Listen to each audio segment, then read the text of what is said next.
ดอกร่อนนะครับมันจะออกตามก้อนหินแบบนี้นะครับมันจะอยู่ในน้ำนะครับ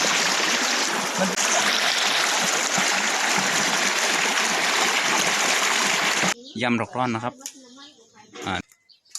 3-4-5 นาทีนะครับ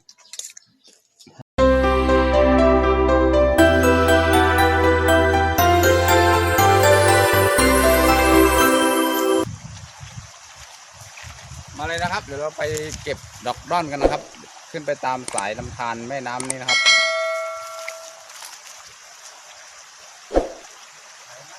เราก็จะหาขึ้นไปตามลำธารนี้เรื่อยๆนะครับเดี๋ยวมาดูกันนะครับว่าหน้าตาดอกร่อนเป็นยังไงครับ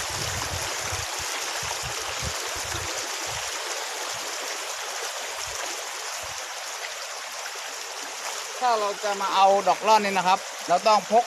ที่ตักแบบนี้มานะครับเพราะว่ามันลื่นมันจะไหลไปตามแม่น้ำนะครับเราต้องเอานี้ไปรองไว้มันถึงจะเก็บได้นะครับเดี๋ยวมาดูนะครับผมจะเก็บให้ดูตอนนี้ยังไม่เจอนะครับทีนี้รู้สึกว่าน้ำจะขุ่นๆนะครับนี่นะครับเจอแล้วนะครับเดี๋ยวผมจะเก็บให้ดูนะครับ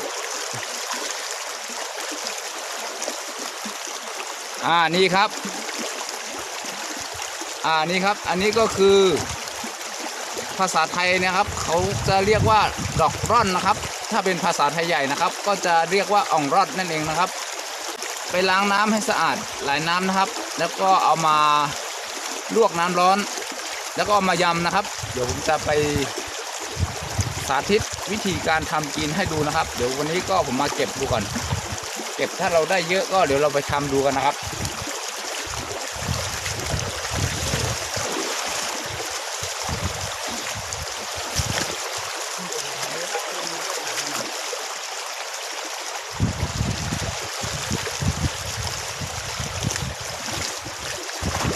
นี่ครับเจอแล้วนะครับเรียกนะจงฉัดนี่ครับเจอแล้วนะครับมันจะอยู่ตามก้อนหินแบบนี้นะครับแล้วก็จะขุดเอาให้มันไหลลงมาเข้าในที่ตักเรานะครับนี่ครับเห็นไหมครับเราก็จะเก็บเอาทีละนิดทีละหน่อยขึ้นไปตามก้อนหินแบบนี้นะครับ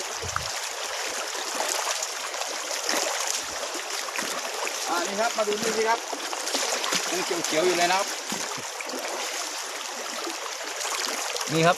มองเห็นไหมครับนี่ครับก็จะเอาที่ตักรองไว้ตรงนี้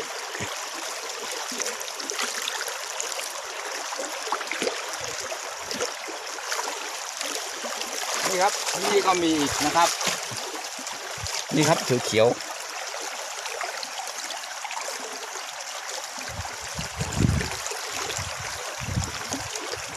ก็จะเอาที่ตักรองแบบนี้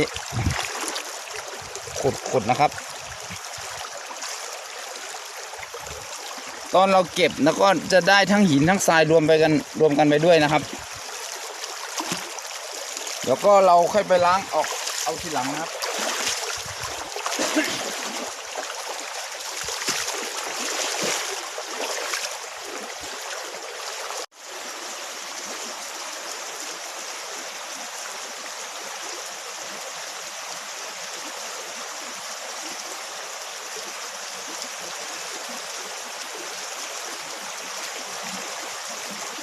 วันนี้รู้สึกน้ำมันขุ่นนะครับมองไม่ค่อยเห็นโอ้นี่ครับที่นี่เยอะมากเลยนะครับมาดูนะครับมาดูใกล้ๆเลยนะครับนี่เห็นชัดมากเลยนะครับ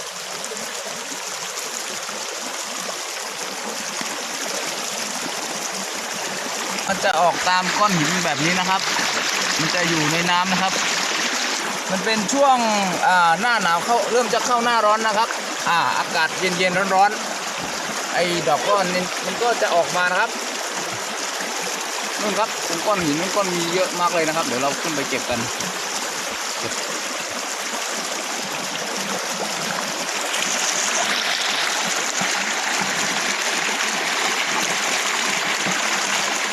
เก็บเลยถ้ามันเขียวๆถ้ามันเขียวๆนี่มันจะ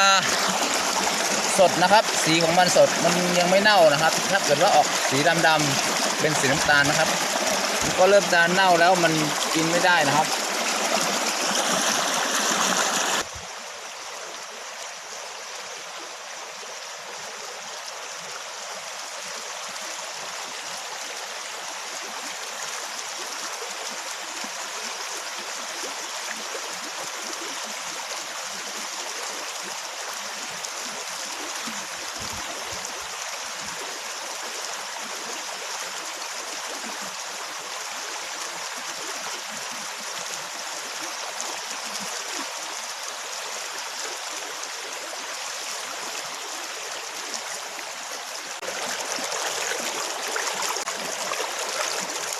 โอ้โหเยอะมากเลยนะครับตรงนี้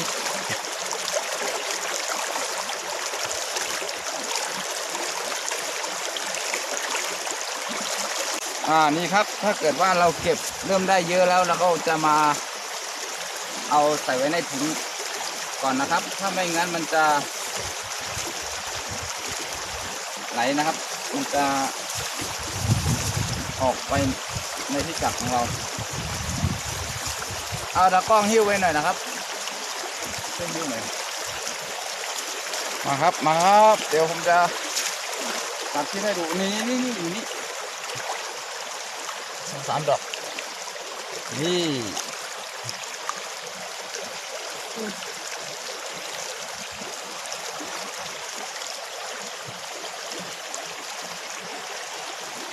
่ครับ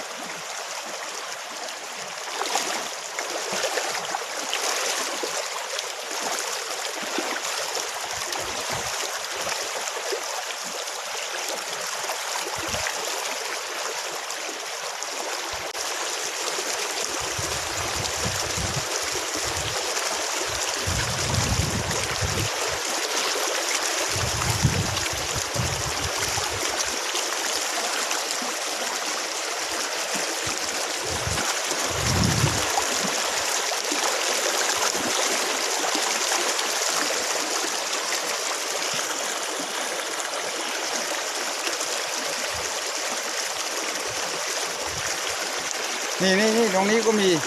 เห็นไหมตรงนู้นด้วย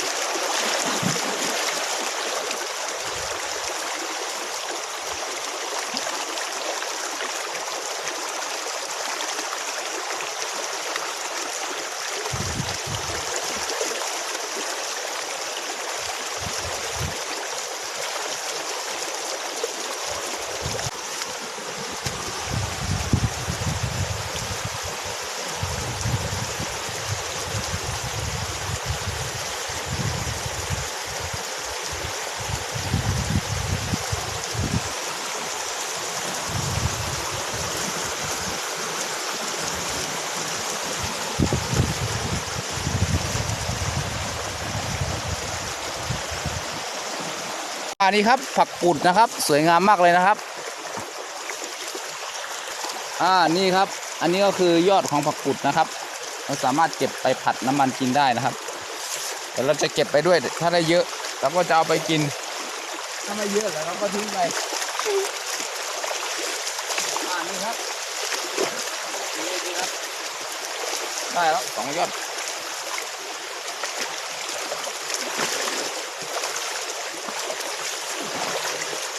ถ้าตรงไหนมันไม่มีแสงแดดนะครับมันจะไม่ออกนะครับดอกร่อนนี้นะครับ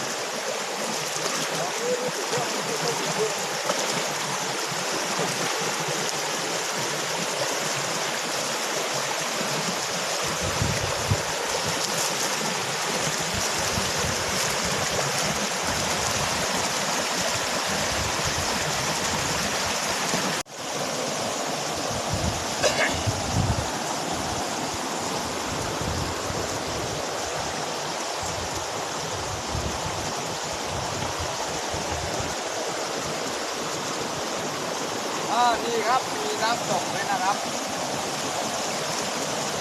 เดี๋ยวจะขึ้นไปตรงนู้นนะครับ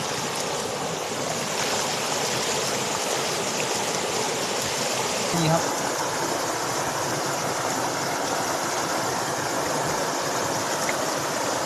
มีโมงไปที่ไหนบ้างหัวใจอยู่ในมือเลย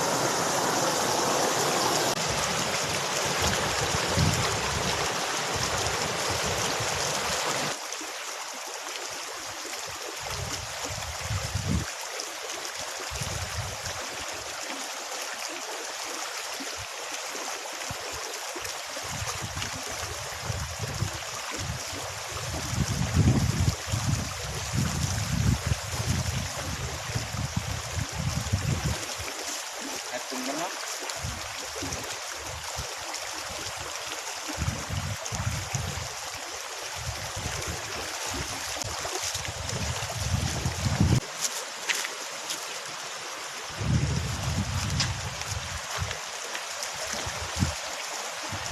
มาดูนี่ครับมาดูนี่ครับเยอะมากเลยลงมาเลยนะครับตากล้องลงมานี่นะครับ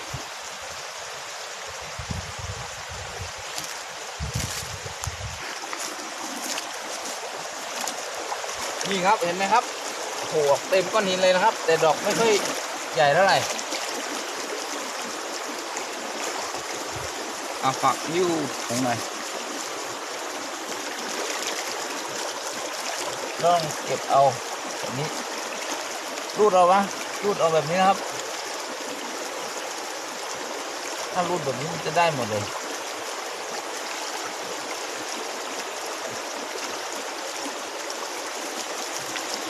โอ้นี่ตรงนี้ก็เขียวหมดเลยแต่ดอกมันเล็กนะครับไม่เป็นไรเล็กไม่เป็นไรนะครับแต่เราไม่ต้องไปเอา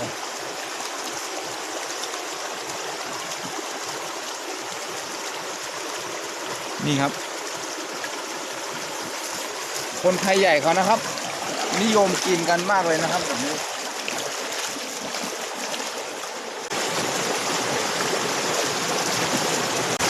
โอ้โหดอกใหญ่มากเลยนี่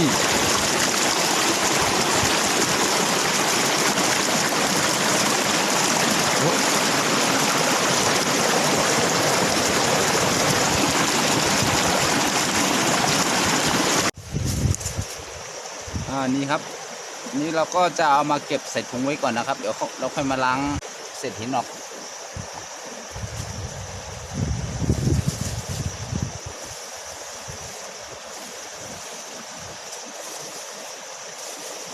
มาครับเดี๋ยวเราไปดูกันต่อทางโน้นครับ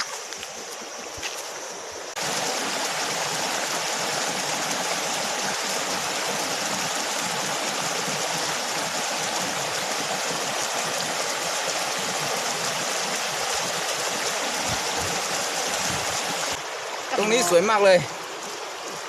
เห็นไหมครับอันนี้ก็คือดอกร่อนนะครับแล้วก็ภาษาไทยใหญ่เขาจะเรียกว่าอ่องรอดนั่นเองนะครับอันนี้มันจะออกเฉพาะที่จะมีแสงแดดหรือพระอาทิตย์ส่องลงมานะครับถ้ามันไม่มีตรงไหนมันไม่มีแสงอาทิตย์มันจะไม่ออกนะครับเราจะมาเก็บโอ้โหนี้เยอะมากเลยนะครับ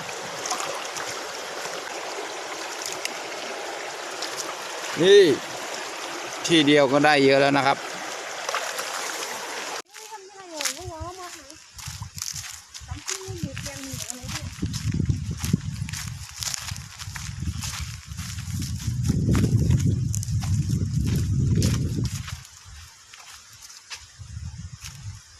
ยอดไม้ขี้เหล็กนะครับเห็นไหมครับสไลด์เริ่มออกแล้วนะครับ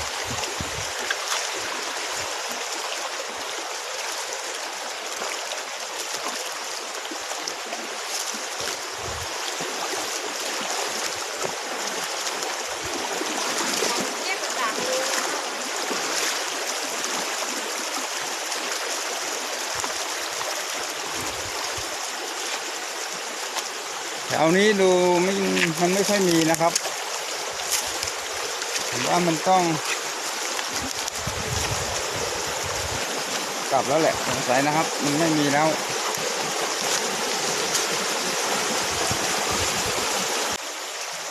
นี่เราก็น่าจะพอแล้วครับประมาณนี้เพราะว่าจะหาต่อก็มันไม่น่าจะมีแล้วเพราะฉะนั้นเราจะกลับกันก่อนนะครับเดี๋ยวเราไปดูกันวิธีการทำว่าทำยังไงนะครับทำกันมาเรากลับบ้านกันมาให้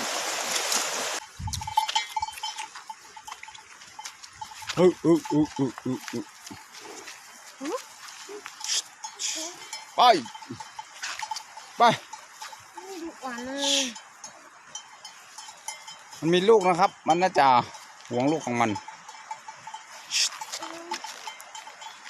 ต้องไปข้างบนนู้นน่ะเอาลูกมันไปละมาดิ วัวควายครับ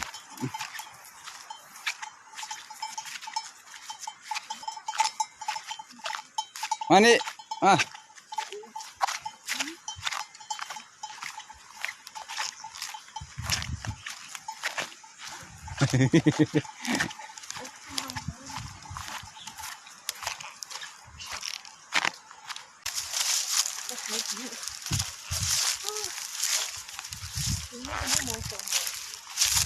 ดอกมะม่วงออกเยอะเลยนะครับบานกันใหญ่เลยปีนี้น่าจะได้กินเยอะได้กินสิเพราะว่าเรามาทำนาอยู่ที่นี่ไงทำไมถึงไม่ได้กินอ่ะออกดอกเยอะเลยปีนี้น่าจะออกลูกเยอะเหมือนกันเต็มไปหมดเลยนี่ครับมะเดื่อป่านะครับเดี๋ยวเราไปเก็บเอาไปจิ้มน้ำพริกกัน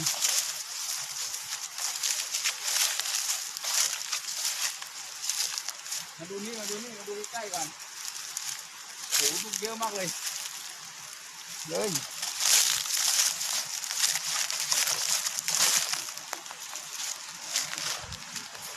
ู่นไปใช่ไหม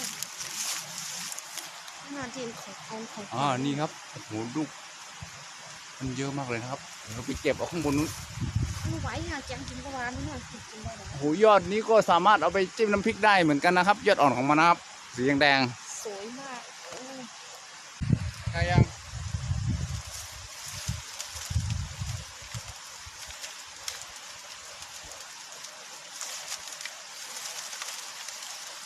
เอาโยนไปก่อน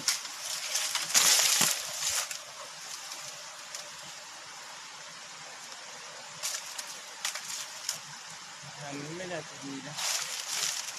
ว่ามัน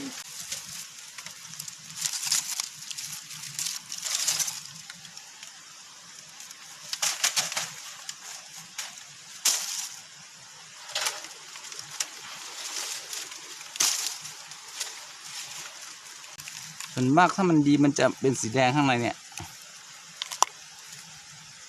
ครับถ้ามันดีก็จะเป็นสีแดงแบบนี้เดี๋ยวมาดูนี่นะอันนี้อันนี้ก็ดีอยู่ไหนที่โยนมาเมื่อกี้มี2-3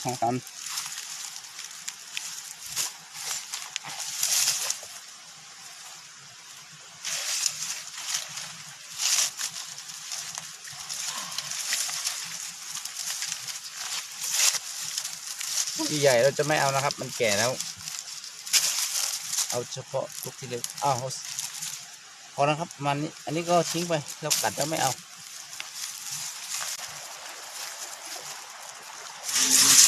นี่ครับดอกร่อนที่เราไปเก็บมา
นี่ครับหน้าตาดอกร่อนนะครับ หลังจากที่เราล้างสะอาดแล้วนะครับ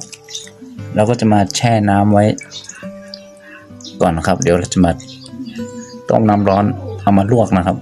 ลวกประมาณ 2-3 ทีนะครับถ้าเราลวกเสร็จแล้วเราก็จะมายำเดี๋ยวผมจะมาสาธิตให้ดูนะครับผมจะมาสาธิตวิธีการทำยำดอกร่อนนะครับครับหลังจากที่เราล้างสะอาดแล้วนะครับ เราจะมาลวกน้ำร้อนครับ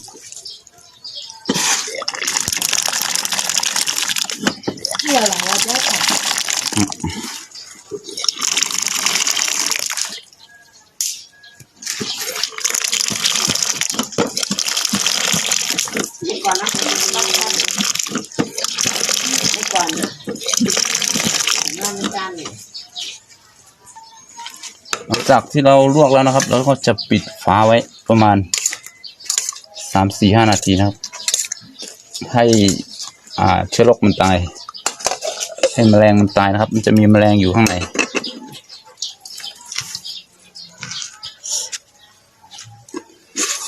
อันนี้ก็ลวกมาแล้วประมาณ3 นาทีนะครับเราจะก่อนเอาน้ำมันออกทิ้งนะครับเราจะเอาน้ำทิ้งก่อน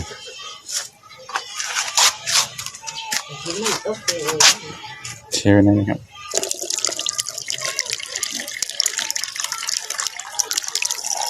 หลังจากลวกแล้ว1 ครั้งนะครับเราก็จะมาลวกอีกครั้งหนึ่งนะครับเพราะว่าอันนี้มันเย็นมากเลยนะครับถ้าเราไม่ลวก2 ครั้งนี้แมลงที่มันค้างอยู่ข้างในมันอาจจะไม่ตายหมด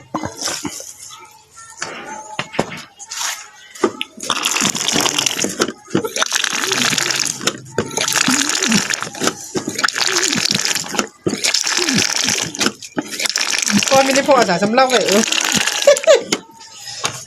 แล้วก็จะปิดไว้อีกประมาณ2 นาทีนะครับ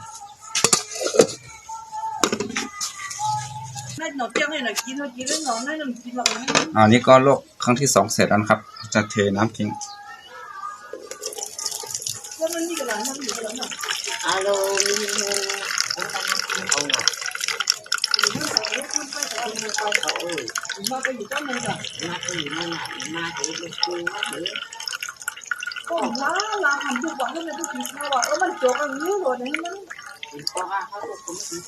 หลังจากนี้เราก็จะไปเติมน้ำเย็นนะครับ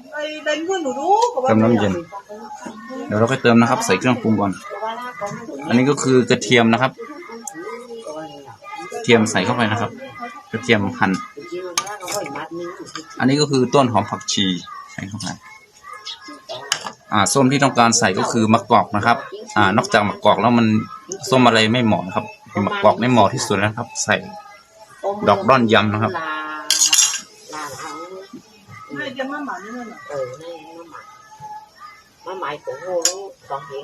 บีบเข้าไปไหมครับเอาแต่น้ำกับเนื้อครับ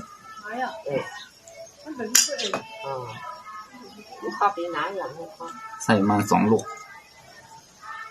ทำความชอบนะครับถ้าชอบเปรี้ยวก็ใส่เยอะนะครับส้มมะกอกมันจะมีรสชาติหอมมากเลยถ้าจะใส่มะนาวอะไรพวกนี้มันไม่เหมาะครับเราต้องใส่มะกอกอย่างเดียวนี่ครับเครื่องเทศที่เราต้องใส่ก็คือนี่ก็คือเกลือนะครับเกลือใส่เข้าไป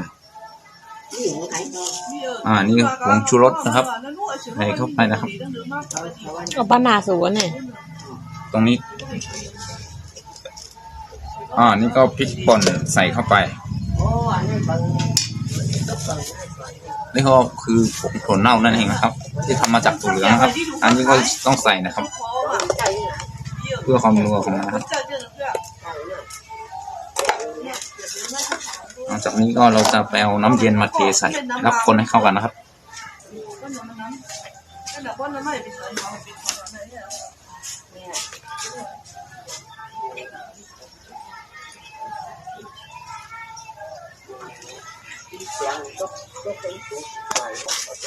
นี่ก็คือน้ำเย็นจำนวน1 ถ้วยนะครับใส่ลงไป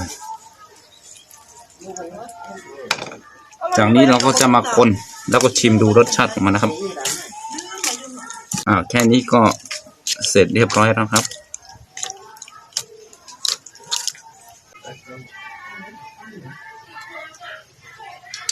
เนี่ยต้องไม่เคยใช้ครับผมจะลองชิมดูนะครับ ว่าจะอร่อยไหมมันใกล้นี่ครับลองชิมดูนะครับ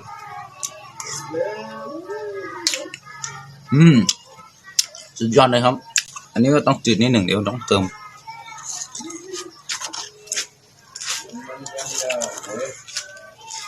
เกลือเข้าไปชูรสเติมเข้าไปถ้าชอบก็คือใส่น้ำปลาเข้าไปก็ยิ่งอร่อยครับแต่ผมไม่ค่อยชอบน้ำปลาจะใส่มะกอกอีกลูกหนึ่งยังไม่ค่อยเปรี้ยวเท่าไหร่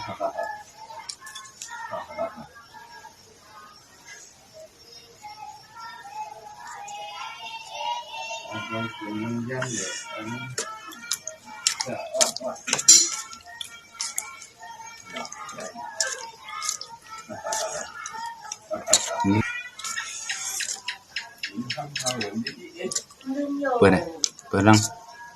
ชิมดูอีกทีนะครับหลังจากเติมเครื่องเทศเข้าไป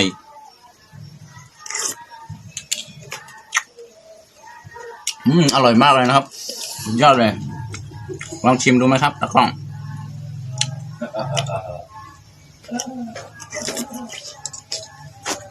นี่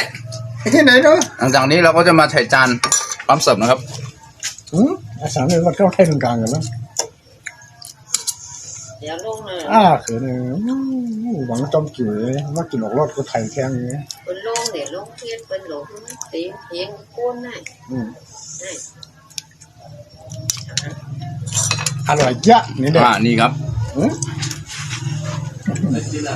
นี่ก็คือดอกร่อนยำนะครับ อร่อยมากเลยครับหากว่าชอบคลิปนี้นะครับ ก็ฝากกดไลค์กดแชร์นะครับ หรือกด Subscribe นะครับ